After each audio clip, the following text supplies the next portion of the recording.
The Rusakov Municipal Workers' Union Club by architect Konstantin Melnikov, known as the Cogwheel House, is one of the most unusual structures in Moscow. Recognized as a world masterpiece of avant-garde architecture, the building dates from the period when, in the first 3 decades of the 20th century, Russian and Soviet art played a leading role in the international artistic process. The avant-garde in architecture developed in diverse directions: constructivism, rationalism, and functionalism. Architects of all these tendencies actively sought new shapes and technologies with the use of concrete, metal, and glass, and most importantly, looked for a design that would adequately comply with architectural needs of the new society. Melnikov's building on Strominka Street in Sokolniki represents an entirely new type of architectural structure that appeared in the Soviet Union, the Workers' Club. In the 1920s, clubs became more than leisure facilities, also becoming important centers for organization of the new life. For this reason, the ruling powers awarded them special attention. In 1925, some 3,500 clubs were recorded in the young land of the Soviets, all in old mansions and converted churches, whose architecture contradicted the club's purpose. The crucial decision to build permanent new clubs was taken in 1925 at the 7th All-Union Conference of the Metalworkers' Union. These buildings were to be financed from the monthly 10% membership dues paid to union funds. Resolutions on the building of clubs were also taken by the labor unions of various other sectors. A boom in the construction of workers' clubs began. Over the next few years, 78 club projects were devised for Moscow and the Moscow region, of which 30 were implemented. 6 of them were created by the architect Konstantin Melnikov. Konstantin Stepanovich Melnikov was one of the leaders of the Soviet avant-garde and already internationally recognized by the mid-1920s. The architect's success resulted from 2 exhibition pavilions: the Makorka at the All-Russian Agricultural and Handicraft Industries Exhibition in Moscow and the USSR Pavilion at the International Exposition of Modern Industrial and Decorative Arts in Paris, which was awarded the Grand Prix of the jury. In the second half of the 1920s, Melnikov became one of the most popular architects in the new Russia. When commissioned to build the Rusakov Club in 1927, Melnikov proposed a quite extraordinary shape for it. Since the structure was built for workers at the Sokolniki tram park and car maintenance workshops, Melnikov selected the form of a cogwheel as the basic architectural motif. The architect placed agitation information compositions on the butt ends of external consoles, forming the cogwheel teeth, creating the additional image of a club mouthpiece. "I designed the club buildings not simply as buildings," the architect wrote. "I compiled a project for future happiness, a project for the architecture of a great upsurge in building the new life."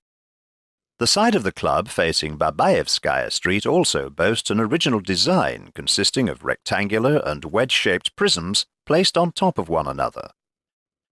The rhythm of large factory-type windows is similar to the architecture of tram depots.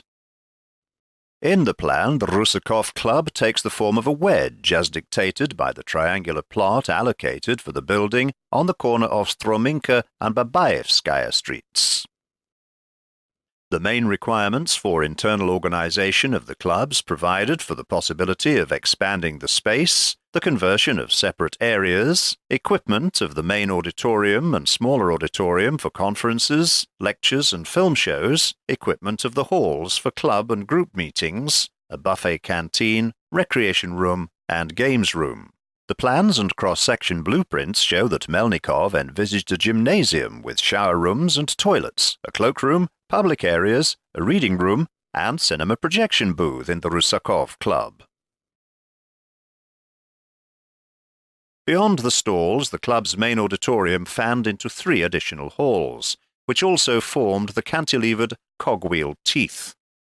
Each of these 3 small spaces could be transformed into an isolated hall for 190 people at 3rd floor level. Another 2 separable spaces at the level of the second floor had a seating capacity of 120, and these too could become isolated rooms due to a system of living walls. The Rusakova Club therefore has an arrangement of 6 auditoriums which can be combined, if necessary, into one hall, with a seating capacity of up to 1,170. Utilizing all the technologies and materials available at the time, Melnikov dared to violate all the classical architectural canons, not for the sake of originality, but for the maximum rational use of space. Striving to obtain the maximally useful internal volume, the architect reduced to a minimum the areas allotted to technical facilities and internal communications. For example, here, as in the subsequent clubs, there is active exploitation of external staircases, which became a characteristic of Melnikov's designs. Another striking innovation in the Rusakova Club was the consoled balconies amphitheatres extruding at third-floor height. Unsurprisingly, this idea of Melnikov's was sharply criticized, not by those commissioning the project, but by professional colleagues and builders, many of whom refused to work on the project, believing that construction of a building with such spacious volumes on cantilevers was technically impossible. Melnikov began considering the idea of cantilevered construction using a system of oblique balance even before the clubs were built. In 1925, the architect received a commission in Paris to design a taxi garage. In one version, the taxi garage park above the Seine bridges, Melnikov planned a structure with the minimum of vertical supports, which are maintained on the principle of cantilevered suspension and the balance between interlinking systems of oblique supports. The project was never implemented, but this innovatory engineering idea was continued in the Rusakova Club. As a whole, the club building is constructed from several materials: brick supporting walls, breeze block walls, metallic truss ceilings, and external cantilevers with reinforced concrete bracing. The roofing has been simplified to the maximum and consists of a wooden rafter construction.